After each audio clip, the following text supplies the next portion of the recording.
Hey everyone, Logan from One Plus Armor here, and I'm joined by Chris, who's going to be playing in this game we're watching. This was round 2 at Powerfists Psykers 3, and this is Chris Haynes against Jay Limer, so some Eldar on Eldar action, as I'm sure you all know and love from the tournament scene lately. So Chris, we're just doing deployment here as Hammer and Anvil for this mission. What were you running in your list? Just a quick breakdown of it. Well, this was actually quite some time ago, but it was 45 warp spiders, a bunch of bikes, and a wraith knight. I had the Inquisitor with 3 skulls, and that was about it, really. One Autarch and one Farseer. Of course, my psychic powers for this game were 1, 2, and 5. So I had the invisibility, which is pretty good. And then, you know, I guess like when you're doing the Wraith Knight on Wraith Knight, you really want Invis on your Wraith Knight so that his decans are less effective against yours. Yeah. It's also like a lot of people poo-poo on the ITC Invis because it's like, oh, it's not worth it anymore. Go on something else. But quite frankly, even with the Warp Spiders coming in, most people are taking those aspect hosts, and you're basically just kind of shutting them down with your, what was I gonna say? You're basically shutting down their ability to kill your Wraith Knight, which is, I think, a big deal. Yeah, the Or ITC at this this point in game's time, I thought it was a big deal.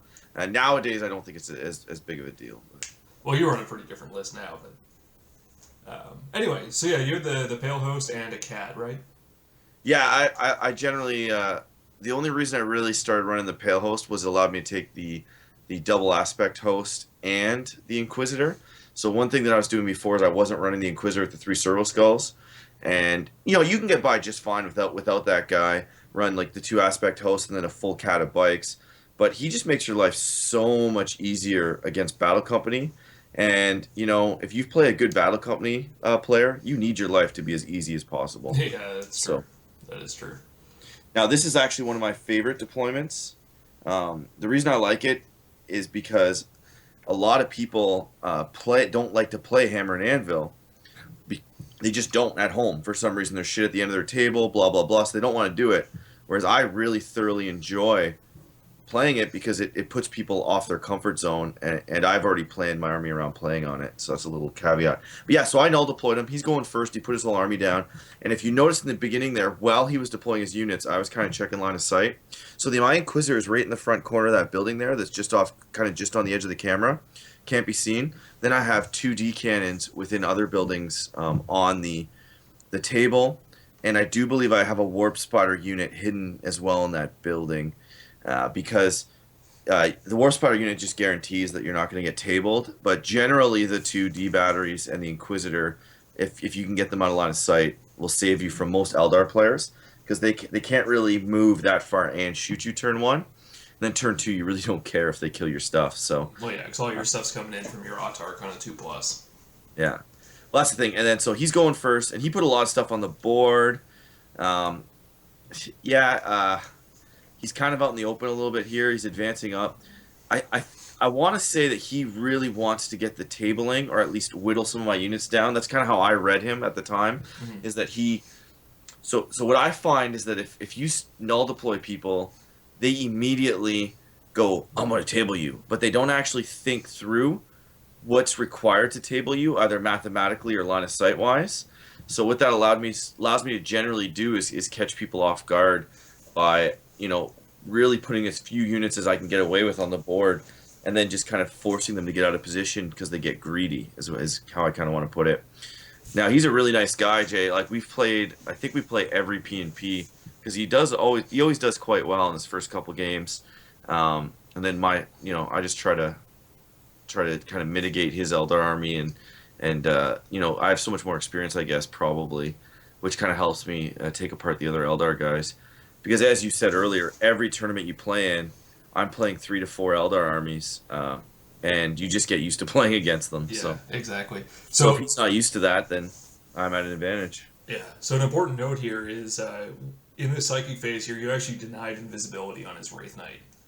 So with all your stuff coming in the next turn, you've got a really good shot of taking it down. I think he got, I want to say that's the shrouding one off on that unit of bikes at the back, but I'm not sure.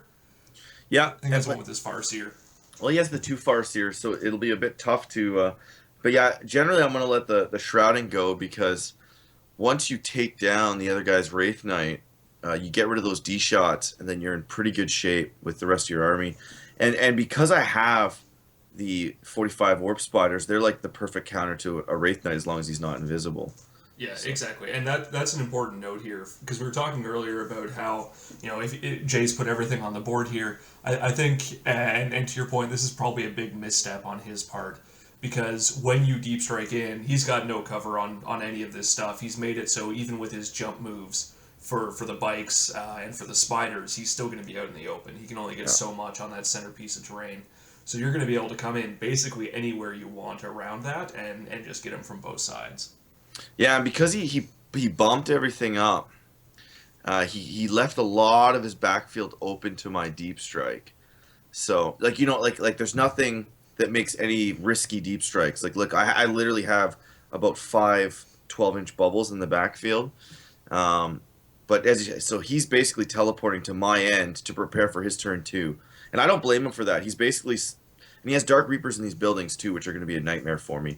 But he's basically, if he's gonna try to kill as much as my stuff as possible by turn two, and I agree with that. You might as well table your opponent if you can. Like I get my reserve rolls, but everything you can kill turn one matters. So Oh, absolutely. Especially if you can get those D cannons off too, because that's some decent area denial. And it looks like one of them just went down there. that was my bike unit in the That's building. your I do bikes, believe. okay. Yeah, because I always start. I should have mentioned that I always start one bike unit on the board. So what I normally do in ITC is I read the mission and I go, okay, I need to be able to achieve any roll on the Maelstrom table. Period. So I might need one unit of bikes hidden out of line of sight just to zip across, hit an objective 2, hit an objective 1. So no matter what, I'm always able to get everything. Um, but in this case, he was able just to get a free bike unit kill off me, um, which is just the price you pay sometimes. Yeah. So And it's worth noting these are with the older style of ITC scenarios. I mean, these are the ones we made for our comp pack. Sorry, for our tournament pack. But this was still end of turn scoring as opposed to next turn scoring. So yeah, having bottom of turn like you have there with the bikes is definitely useful. yeah, pretty soon with our. So I know this is a bit old, but pretty soon with our release schedule, you're going to be seeing a lot more current videos coming out. Because I personally believe that the 45 Warp Spiders are actually, even though they were very popular for like a 2 month period, I don't think it's the optimal Eldar list just because the lack of OBSEC kind of gets you. It's super killy, but killing doesn't matter in 7th edition or ITC. Killing doesn't matter. It's all about objectives. So. Yeah, so he brings in his reserves. My first turn was like nothing, right? Yeah. 2 guys out of line of sight. I do nothing back to him. He's got free reign of the board to spread out.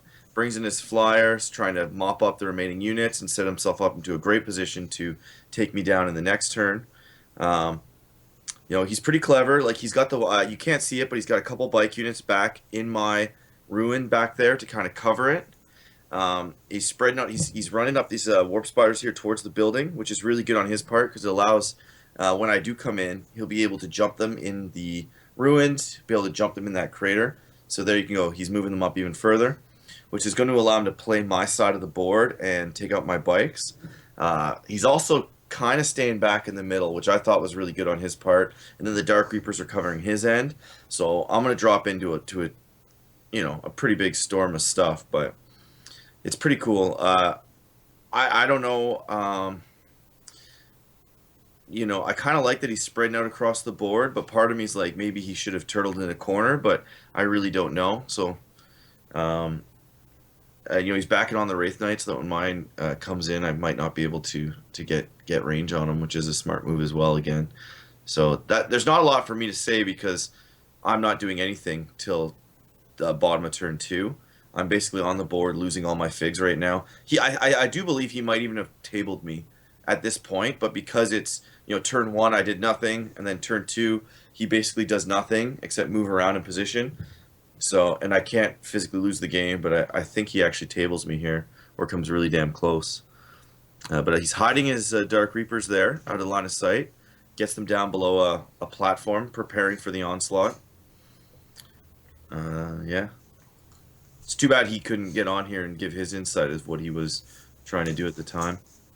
Yeah, and so this is also before the vote for the tow and cover thing, so that Yeah, Wraith Knight is sitting on a 4+ cover save. which is really what you want to do when warp spiders come in, mitigate the few sixes that I might roll. Yeah. You know, sometimes you roll a ton of sixes and sometimes you don't. So I think even just random there to deeper cover. Gets them near the board edge too, which is good because with the 12-inch range on the warp spires, well, it's more like 18-inch range, but the closer you are to a board edge with something like that, the harder it is for deep strikers to attack you. So, you know, by being tone cover on the edge, it means I have to basically be 12 inches towards the middle of the board. If I get a bad scatter 12 away or 7 away, I'm not touching them. Or if I am touching them, it's like 1 or 2 guns. Yeah. So that's kind of smart on his part there. His other bikes, if you notice that he is kind of taking the board edge, which I do recommend if you're playing a deep strike heavy army, because even drop pods can go off the board. But with Grav being such long range, it doesn't matter anymore. But that's the drop pods. But yeah, so I do believe he gets everything right about now. So I'm drinking my coffee, just trying to chill, getting ready to play with my toys. Yeah, now one of the big advantages, of course, for Pale Host is that 6-inch run. So, with not necessarily this game, but just in your experience running it, how vital would you say that is? Like, if you have the option to take it without changing your list necessarily, is the 6-inch run consistently worth it over some more flexibility? So that was the choice. Is like for those that don't know what the Pale Host is, you have to take 3 into Warp Spires as your core formation. Then you can take up to an ITC 2 aspect host, but they all have to be the same aspect warrior, which is why people take all spiders. When generally, if you had the flexibility, you'd probably throw in a hawk unit or two. But I personally would rather take if I'm only taking 6 Warp Spider units instead of the 9. I'd rather take the Pale Host to get the 6-inch run than have +1 ballistic skill on them all. Now, in this, I have 6 units with +1 ballistic skill and a guaranteed 6-inch run. When combined with battle focus, which means you can run and shoot, it's so amazing when you have a 12-inch range gun. It's fantastic. So here you go. I'm bringing in all of my deep strikers. And if you notice there, I have lots of room. Putting 1 unit out as Wraith Knight right now. 2nd unit within Wraith Knight range, because I have that 18-inch threat range. So based on where he is, that should be 2 units into him at this point. Now, generally, if I'm going after a Wraith Knight, these would all be the proper Ballistic Skill 5 aspect host guys. But even back here, like, if I put a unit back there, you know, if I get a good scatter towards you, I could theoretically go after the Wraith Knight as well with a 4th unit. But they're probably going to go after these bikes with his Farseer. They're just around the corner there. If you put your Farseer on the back of a bike unit and you can allow me to get a spider unit at him, I don't mind making you take some lookout sirs, do a few wounds on it, because those Farseers will ruin my day. Mm-hmm. So that's kind of my plan right now, is I'm going after that one big bike unit with the Farseer and that Wraith Knight. And, you know, it doesn't matter what else I do. As long as I get those two, I'm pretty happy. But then, of course, I like to play it safe. So over there, you know, I don't want to put too many of my Warp Spider units. I don't want to mishap. I want them all on the board, even if some of them are out of position. There you go. Wraith Knight moves on. Wait, why does he move on that way? Did I just play wrong? I think, yeah, you're coming on the wrong board edge. Oh, shit. The things you learn watching the video after the fact. Holy shit. Yeah, you're coming in off the long board edge, not the short one. And then you got... What's going on? Why did I do were that? they outflanking? Wait, can you outflank? No, they're outflanking. Yeah. Oh, no, Warlord trait. I got the Infiltrate Warlord trait, There and I you go. outflanked my Wraith Knight and my... All right. Yeah. All right, it all makes sense. It all makes sense. No. Yes. You're right. Yeah, because I see your I'm Warlord down there as well with them. Yeah, so the Warlord basically gets Infiltrate, so he had to outflank. And then, of course, I joined him to a bike unit with my Autarch, who then outflanked, and then I put the Wraith Knight on the outflank. There you go. So there's your Warlord and 3 choices right there. I forgot about that. Yeah, Right. I do that a lot. So you got this... We had a moment there where we're like, did I just cheat him? No, I outflanked. There you go. So it looks like getting a couple wounds on the right. Oh, and there goes the Wraith Knight. 2 units of spiders takes him down in cover. Yeah. Might have been 3. No, it was 2. You've only moved 2. Yeah, those things are mean, because even with the Wraith Knight, you're wounding him on 3s. That toughness 8 means nothing. Yeah. Well, he was rolling pretty bad this game. I have to give him credit for that.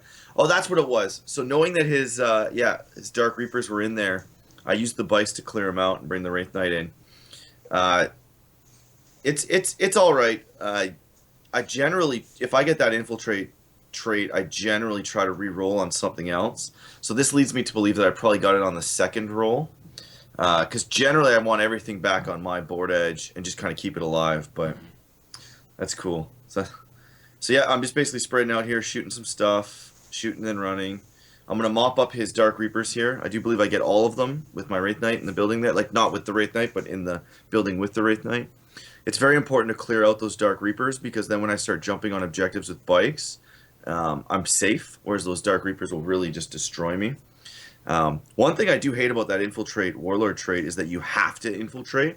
So sometimes I find that it can get my Farseer killed, but Well, remember that infiltrate is just a different deployment step, right? So you could but have he done can't what join units, right? he can if they also have infiltrate. So what you did down here for the outflank, you could still have done, but you could have brought them on through normal reserves. Yes, but then again, yeah. The I just outflank is not bad though, for sure. sometimes I like starting the Farseer on the board, joined to like a D cannon or something Right, like in which that. case you wouldn't be able to do it. And I Sure. can't do that, which frustrates me sometimes. But I do like the infiltrate too, to give the D cannons infiltrate sometimes. But Yeah. well, no, they're not infantry, so I can't do that. Never mind. It's the scout that I do with the Oh, but yeah, when you Eldar. run Eldrad or if you roll for that warlord trade, yeah. So it's very under. I know I'm just basically bumping around, shooting some stuff here, but it's a very underutilized thing. Is everybody seems to be like, well, if I'm going to roll on strategic, I'm going to roll every game on strategic. Whereas I tend to, depending on my opponent, I'll cherry pick on like Eldar warlord traits or on strategic or something like that. So it's kind of nice to switch around, because as I kind of had a slip there, if you get that scout on the Eldar one, then your D cannons can scout and shoot stuff turn one. So Yeah, that makes a big difference. I do believe I scored both of my Maelstroms this turn, which is pretty good. I think if you look on the dice in the middle, I can't read his, but I think we're either tied or I'm ahead right now in Maelstrom. Well, you're at 5. He could only possibly have 4 at this point. Yeah, so I got 3. I got 1 round 1. I got 2 this round. Then I killed his Wraith Knight for 2. Yep. And yeah, I can't remember exactly who he's at, and we can't read the die. So, but he's either at 3 or 4. So I'm definitely up on Maelstrom, which is what you want to be playing against an Eldar army. Is if you can start an early lead on that. Because what a lot of people do with the Eldar players is they try to win Maelstrom like right away, or deny you early game, and then they can play for the primary objective last round. Whereas if you can get ahead, like as me is going second, get ahead in the Maelstrom, then I can kind of just take my foot off the gas and chill back and preserve units for the primary objectives. Cool, so he's basically positioning his Dark Reapers. He's gonna probably get a unit with them. He's abandoning my building to come after some of my bikes and things like that, and my Warp Spiders. Now, he does have 3 into Warp Spiders, and one thing you realize is when you get Warp Spiders on Warp Spiders, it's whoever has the most generally wins, which I know seems kind of stupid, but the Warp Spiders trump the bikes generally, and then the Warp Spiders kind of just go in a standoff position the whole game. What I like to do is, if I can, I'll try to get 2 to 3 Warp Spider units in combat with his, but his are so far away right now that I need to run in order to shoot them, so I won't be able to charge them very well. Because with the hit and run, right, you can just touch the other Eldar player's stuff, tie it down. If you win a decisive victory, which you usually don't, because you suck in combat. But so basically, yeah, he's shooting my stuff with his bikes. I think I made an ungodly amount of saves there because I rolled like 6 dice and didn't pull any models off. So sometimes I do that, which pisses people off. But It happens, right? Every so often you get those amazing rolls. well, it's not even that. People just like Eldar have like 3+ saves everywhere. I don't know why they don't just have 4+ saves everywhere. It would make a huge difference, I think. It would make a tremendous difference, because there's a lot more AP4 in the game than there is AP3.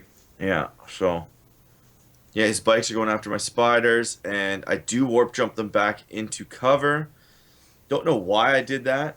From his perspective, I would have killed off my bike unit there, but there must be an objective in there that I want that warp spider unit to stay on. Normally what I would do is I'd just run them at the bikes, take the saves, lose 2 warp spiders, and then continue on them. Could have also been why I jumped him away is maybe I left my Exarch in the wrong position, which happens to me a lot. Yep. So that if I might have lost him if the bike shot, which was why generally I'll warp away. Yeah, and then for anyone who doesn't know, that Exarch is very important because it allows him to automatically pass morale, fear, so on and so forth. Break checks from combat, you name it. Yeah, He's basically fearless, and you can go to ground. Uh, yeah. If you lose, he's a big force multiplier for the unit. So if you lose him, you don't want to rely on 4+ lookout sirs because he's not an independent character. So if he goes down, your unit is a lot more vulnerable. yeah, and he gets instant killed as well. 2 scatter Yeah, bikes. it's a toughness 3. Yeah, which is one of the advantages to putting your independent characters on bikes in the Eldar Force is that they don't get instant killed to strength 6, which is everywhere it seems this edition. Yeah.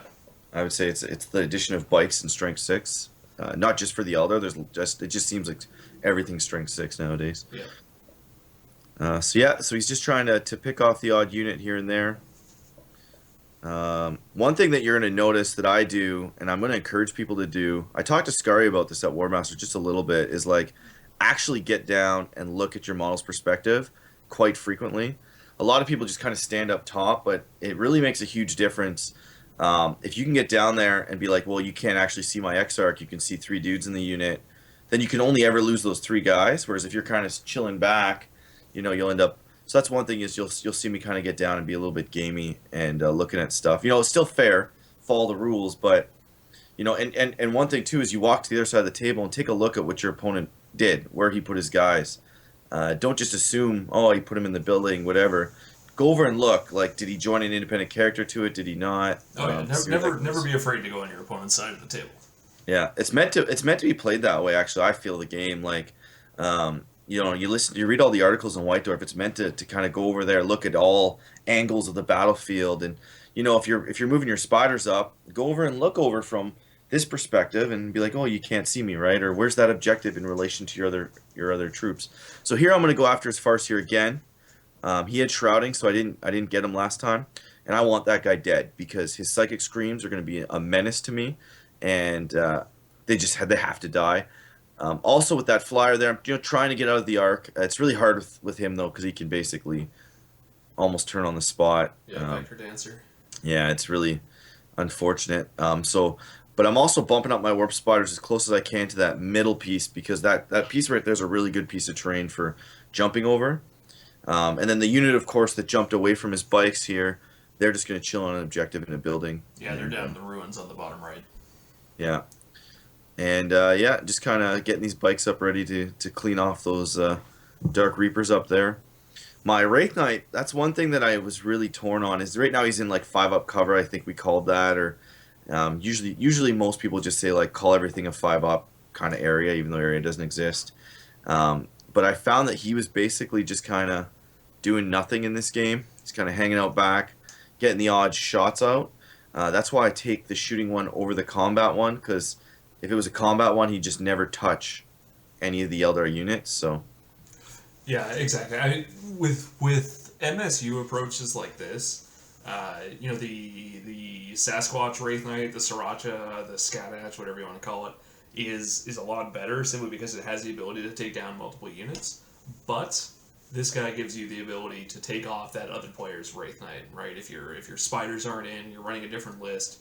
If this guy comes in from reserve, he got 2D shots right into the other Wraith Knight, and basically can just negate it in a turn of shooting. So I actually couldn't have infiltrated my Wraith Knight because he's not infantry. It's not infantry. It's non-vehicle. It's non-vehicle. That's right. Okay. Sorry guys. I just got back from a hockey tournament today, so I'm wasted. I got a puck to the face today as well, so I'm a little bit screwed up. Sorry about that. Take it easy. But so I'm just basically, this is literally what it's going to be like. I'm just shooting, taking off. As you can see, priority was number 1. Shoot everything that was close enough to those Dark Reapers because those things will murder jet bikes. And I only have a limited amount of those OBSEC jet bikes. And with his Farseers and the shrouding, he could probably get it. But then his jet bikes just went down again in the middle. So he's got his 2 Warp Spires left in his flyers. And that seems about it. And those 1 unit of 4 jet bikes in the back corner there. So that turn just went really well for me. I was able to surround him, get a lot of his figures off. And this is where it started going into mop-up phase, which I think was really lucky for me because, if you get that shrouding off on a bike unit, you can almost make it invincible. A 2+ save against other Eldar army making significant amounts of shots to take him down. It means that my warp spiders can't rend them basically, and if played right, you can basically keep that unit alive all game and then jump on an objective. So I got really lucky. I got them down there. But yeah, so there's one bike left in the corner there. He makes his leadership check, and he's going to kind of come up, try to get his Maelstrom points, maybe mop up a bike unit. Here he's going. He's going after my Wraith Knight, which could be just for the Maelstrom points to kind of catch up. So. Because if you can get 3 wounds on it with that thing, which has a couple bright lances and something else. If you can get 3 wounds through, that's a Maelstrom point right there, and that's really his only way he's going to get them at this point. Because I'm only at 7, which I say only, but that's 7 on turn 3 is pretty good. Yeah, 7 on turn 3 is excellent. But that's the thing, if you get all your Maelstrom points, you take down my Wraith Knight, you could theoretically get it. Yeah, bounce back. And I want to say he was only 1 behind me before this turn. I think he got 2 and 2 for Maelstrom points, and then I got 1 and then 2, and then the Wraith Knight's the one that really put me over the edge. So he's jumping out his Warp Spiders here to kind of deal with my Warp Spiders, tie them down. He did have that unit of bikes back there that we couldn't see until just now that he's bringing in to kind of. He wants to mop up this side and kind of just chill in these ruins for the rest of the game to see what he can do. But it's just literally just. I think I outnumber him like 5-1 at this point, which is really fortunate. So while we got some downtime and there's some up, we were talking about how shrouding is exceptionally good on that jet bike unit. One of the things that's sort of been up and coming, I noticed was in use at Adepticon and LVO, is the great big bike unit. I think it's like you run 10 bikes with the Farseers in there. You get shrouding on it, you get fortune on it, and you've got a giant bike unit running around with 2+ armor and a 2+ jink. Have you you come across that yet? Yeah, I played that against Aaron, not Aaron. Who's the other guy there with the corpse thief? Sean Naden and Tony Kopak ran that against me. Yeah. In Adepticon, they didn't have Compton Viz, so I still, even with the Compton Viz, think that instead of going +1 armor save, like you can try for that with your Warlock. It's just more important to get the shrouding and the invis. And with 2 Farseers, you can almost guarantee shrouding and invis on that. Mm-hmm. And then you basically have a 2+ save when you jink, which you're generally going to do with that unit. Because that unit's not about the 40 shots. Like, maybe if you come in from reserve, you get your 40 shots, it's great.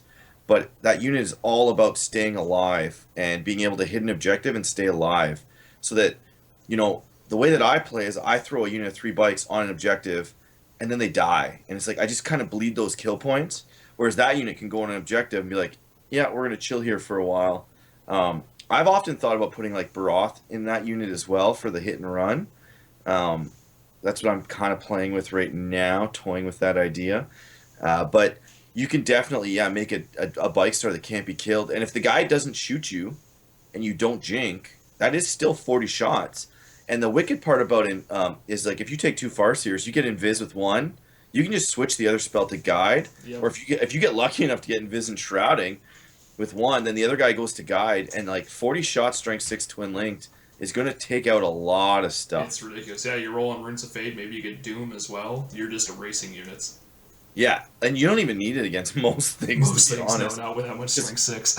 Yeah, you're more likely to, like, even at that point, if you can twin link it, you can shoot a flyer, you can shoot an invis tank.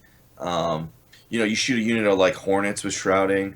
The awesome part about shrouding too is like you can like move your Farseers, so if they both get it, they could double shroud, and you can cover like 5 or 6 jet bike units with them if you're smart. Now you are clumped up, so you have to gauge your opponent and make sure of that. But it's a solid strategy, and it also allows you to do things like kind of move towards your if the other guy's playing MSU. You can kind of move towards a zone and sit on a really forward objective.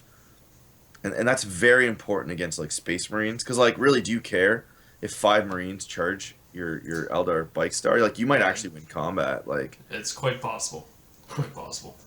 So, but yeah, so I'm shooting his Warp Spiders. They jump back. I think you're going to see my leftmost unit is going to run kind of a hook around his unit that I've surrounded and go after the far either bike unit or Warp Spider unit there. I might have tried to go for the bike unit, and then I think I didn't have enough range, so I'm going to try to finish off his warp spiders. I did end up not having any other targets, so I shot his flyer with a lot of shots, a lot of strength 6, and took him out of the sky. That guy, he's a nuisance. I don't really worry about him, but at this point, there's so much of my stuff that can't shoot other targets. So you might as well take the pot shots. He's only armor 10. You get 1 or 2 6s to hit. You get a 4+. He probably is going to jink, which is a win in itself. Mm-hmm. And then if 1 or 2 hull points goes through, that thing crashes. So I want to say I did crash that guy. He took it off really fast because we're running at 4 times speed right now. But yeah, so he's jumping his last unit warp spiders over to engage my Farseer and Autarch.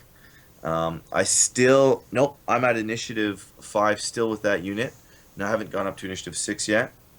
That's another neat thing that you can do if you have an Autarch and there's 1 bike left and there's a warp spider unit.